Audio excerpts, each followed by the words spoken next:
Hello friends, welcome back at my YouTube channel, and today we will read Thomas Hardy, a Victorian English novelist. एक Victorian English novelist and poet थे। Even इनकी poems तो खैर modern age में आई, लेकिन ये Victorian English novelist कहलाते हैं, इसीलिए he is also considered a bridge between Victorian age and a modern age. तो हम आज थॉमस हार्डी के वर्क और लाइफ एंड वर्क के बारे में पढ़ेंगे, कुछ इंपॉर्टेंट पॉइंट्स। और थॉमस हार्डी 2 वीडियोस में ही फ्रेंड्स कवर हो पाएंगे, तो ये फर्स्ट वीडियो है थॉमस हार्डी को लेकर के। So now without any delay let's start the video. Born 2 June 1840 in स्टिन्सफोर्ड, Dorset, UK. तो थॉमस हार्डी का जन्म जो हुआ था 2 जून 1840 को हुआ था स्टिन्सफोर्ड, डॉर्सेट, यूके में। It means England.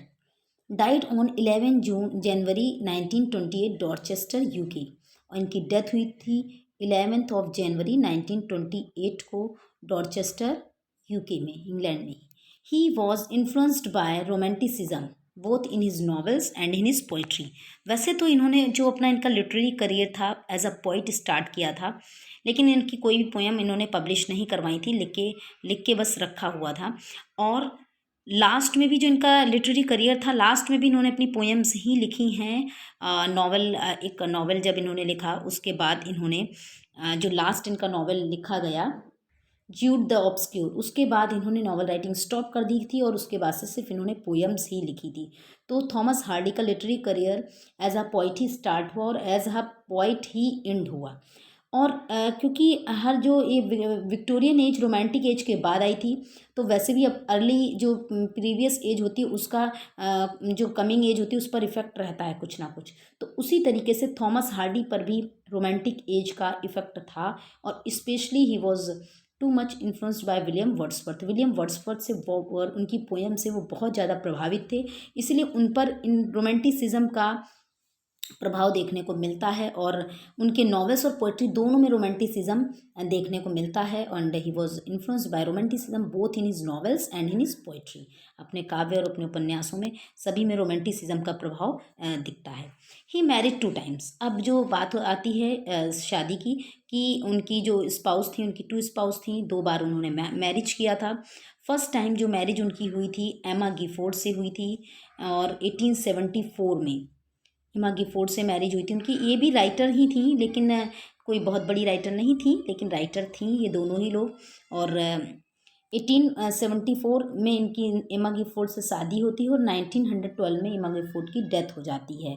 और इनकी डेथ के बाद, एमा की डेथ के बाद, फ्लोरेंस डगडेल से इनकी शादी होती है। सेकेंड टाइम फ्लोरेंस से ये शादी करते हैं आफ्टर 2 ईयर्स। एमा की डेथ 1912 में होने के बाद उनको बहुत ज़्यादा डिप्रेस्ड हो गए थे, तो उन्होंने अपने डिप्रेशन को कम करने के लिए फ्लोरेंस से शादी किया second time. Hardy's heart is buried in Stinsford parish church, UK, beside his wife Emma. Actually अब ये होता है कि जो इनका रेस्टिंग प्लेस है, थॉमस हार्डी का रेस्टिंग प्लेस 2 जगहों पर है, 2 प्लेसेस पे है। क्या था, हार्डी की इच्छा थी कि उनकी डेथ के बाद उनको उनकी वाइफ एमा के बगल में ही, जो उनकी फर्स्ट वाइफ है एमा के ही बगल में दफनाया जाए, वहीं पर उनको प्लेस दिया जाए।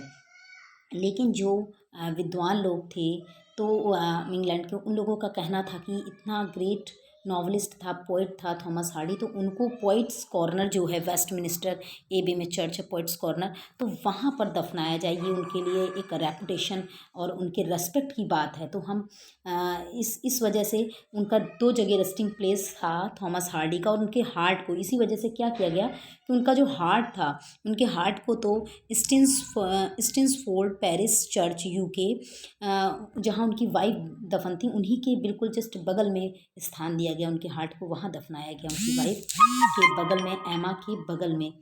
और जो उनकी एशेस थी उसको बरीड किया गया पोइट्स कॉर्नर वेस्टमिनिस्टर एबे। उनकी एशेस को जो पोइट्स कॉर्नर था वेस्टमिनिस्टर एबे में, वहाँ पर स्थान दे करके उनको सुशोभित किया गया, सम्मानित किया गया और गौरवान्वित किया गया। अब जब हम थॉमस हार्डी के बारे में फ्रेंड्स पढ़ रहे हैं, तो हम जानते हैं कि थॉमस हार्डी एक रीजनल नॉवलिस्ट हैं, और जो एक उनकी नॉवेल्स में हमें एक पर्टिकुलर एक मेजर मतलब उनके जितने भी नॉवेल्स हैं मोस्टली नॉवेल्स में हमें एक रीजन का पर्टिकुलर एक क्षेत्र का प्रभाव देखने को मिलता है। और the setting of his major novels is in the south and south west of England. He named the area Wessex. तो जो उनकी मेजर नॉवेल्स की सेटिंग होती थी वो साउथ और साउथ वेस्ट ऑफ इंग्लैंड के प्लेसेस की होती थी, उन क्षेत्रों की होती थी। तो उन्होंने अपने इस क्षेत्र को उन्होंने नाम दिया विसेक्स, इसीलिए उनके नॉवेल्स को विसेक्स नॉवेल्स के रूप में भी जाना जाता है। तो ये चीज़ बहुत ही याद रखने वाली है कि विसेक्स जो एरिया नेम किसको दिया गया, तो the south and south west of England के पार्ट को थॉमस हार्डी विसेक्स नेम दिए हैं। और एक रीजनल नॉवेलिस्ट है, और विसेक्स तो हम लोग जानते हैं कि एक विसेक्स इज़ अ रीजन को डिनोट करता है थॉमस हार्डी के जो हम मेजर प्लेज में पाते हैं।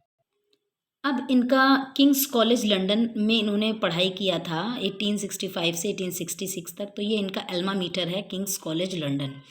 He was architecture in profession, तो वो आर्किटेक्चर थे प्रोफेशन से। और हार्डी वॉज पैसिमिस्ट, हार्डी ये पैसिमिस्ट टाइप के थे, और उनके नॉवेल्स में हमें देखने को मिल ही जाता है। Hardy's father name was also Thomas Hardy. Hardy के जो फादर थे उनका नाम भी थॉमस हार्डी था, और वो एक मैशन थे प्रोफेशन से। His first unpublished novel is the poor man and the lady.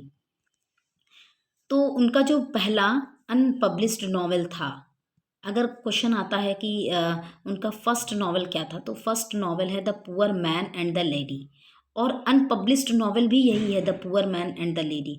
अगर हमसे फर्स्ट नॉवल की बात हो रही तो poor man and the lady ही होगा, लेकिन ये अनपब्लिश्ड नॉवल था, इसको थॉमस हार्डी ने पब्लिश नहीं किया था। रिटन इन 1867, ये लिखा गया 1867 में, नेवर पब्लिश्ड, और कभी भी पब्लिश ही नहीं हुआ ये।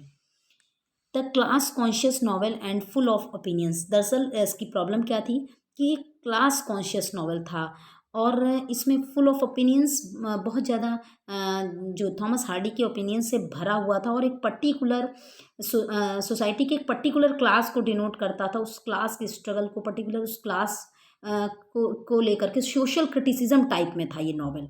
इसीलिए इसको बहुत सारे पब्लिशर्स ने पब्लिश करने से मना कर दिया, तीन पब्लिशर ने मना कर दिया पब्लिश करने से।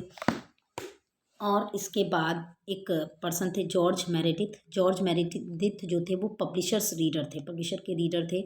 उन्होंने एडवाइस किया हार्डी को कि to write a less opinionated novel, एक लेस ओपिनियटेड नॉवल लिखिए। After it the result was desperate remedies, और इसके परिणाम स्वरूप हमें क्या देखने को मिलता है, डेस्परेट रेमेडीज़ नॉवल।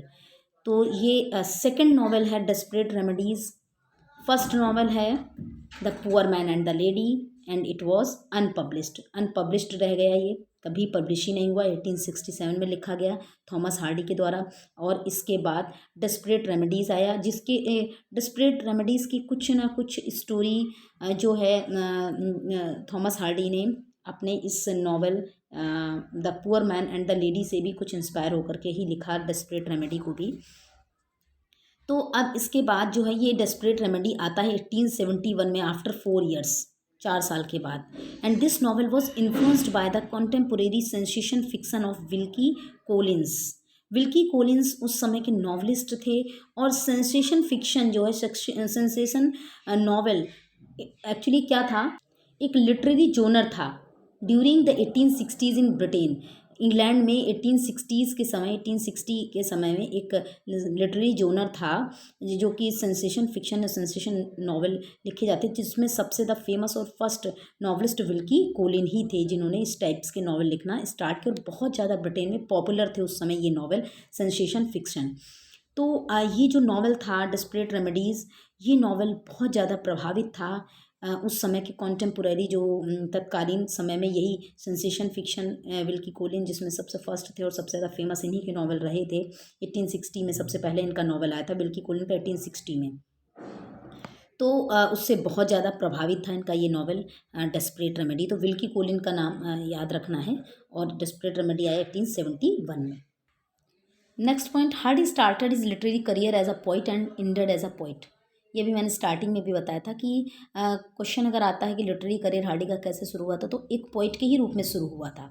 एक पोइट थे कि नॉवलिस्ट थे, तो स्टार्टिंग में तो सबसे पहले उन्होंने पोएम से ही लिखनी स्टार्ट की थी और इंड भी उनका एज अ पोइट ही इंड हुआ था, क्योंकि ज्यूड द ऑब्सक्योर के बाद उन्होंने जीवन में कभी कोई प्ले नहीं लिखा और पेन अपना नॉवल राइटिंग ही बंद कर दी थी। उसके बाद सिर्फ वो पोएम से ही लिखते थे और उनकी पोएम्स भी बहुत फेमस रहीं। Desperate remedies was his first published novel. अब फर्स्ट पब्लिश्ड नॉवल की अगर बात आती है तो वो है डेस्परेट रेमेडीज़। वैसे तो डेस्परेट रेमेडीज़ सेकंड नॉवल है हार्डी का, लेकिन अगर फर्स्ट पब्लिश्ड नॉवल की बात होती है फ्रेंड्स तो डेस्परेट रेमेडीज़ है first published novel.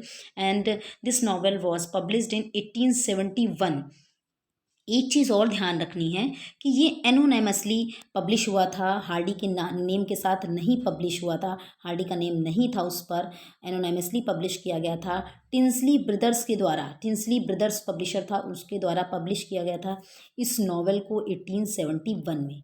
Desperate remedies is the second novel by Hardy. It was published anonymously by Tinsley Brothers in 1871। अब the novel was in 3 volumes. Main और important चीज़ क्या है इस नॉवल के बारे में जानने के लिए कि नॉवल 3 वॉल्यूम्स में आया था। This novel was appeared in 3 volumes. अब इसके बाद आता है after 1 year the under the greenwood tree. Under the greenwood tree novel published हुआ था 1872 में और ये भी एनोनिमसली ही पब्लिश्ड हुआ था बाय टिंसले ब्रदर्स। तो ये भी एनोनिमसली पब्लिश हुआ था टिंसले ब्रदर्स के द्वारा 1872 में under the greenwood tree just after the 1 year desperate remedies के बाद। तो अंडर द ग्रीनवुड ट्री हो जाता है थर्ड नॉवल हार्डी का, लेकिन अगर पब्लिश्ड नॉवल की बात की जाएगी तो पब्लिश्ड नॉवल ये सेकेंड पब्लिश्ड नॉवल था थॉमस हार्डी का, third novel under the greenwood tree, but published novel is second published novel is under the greenwood tree. Next it was second publish novel. This was in 2 volumes. और ये कितने volumes में था तो ये 2 volumes में था। डेस्परेट रेमेडीज 3 वॉल्यूम्स में था। सबसे इंपॉर्टेंट चीज़ फ्रेंड्स इसके लिए जानना और ज़रूरी है कि the complete title of the novel is under the greenwood tree a rural painting of the Dutch school. ये जो नॉवल था अंडर द ग्रीनवुड ट्री, इसका कंप्लीट टाइटल है under the greenwood tree a rural painting of the Dutch school. Actually एक love story है और इसका complete title है under the greenwood tree a rural painting of the Dutch school. Next point, the novel opens with the fiddlers and singers of the show. Here is a love story of Dick Dewy and village school mistress Fancy Day. तो इस novel में under the greenwood tree में love story है Dick Dewy और एक village school mistress की Fancy Day. तो ये दोनों नाम इसी नॉवल के हैं, कैरेक्टर्स के हैं। The title of this novel has been derived from the Shakespeare's play as you like it. ये बहुत ही इंपॉर्टेंट चीज़ है कि ये जो टाइटल है इस नॉवल का ये लिया गया है शेक्सपियर के play as you like it से।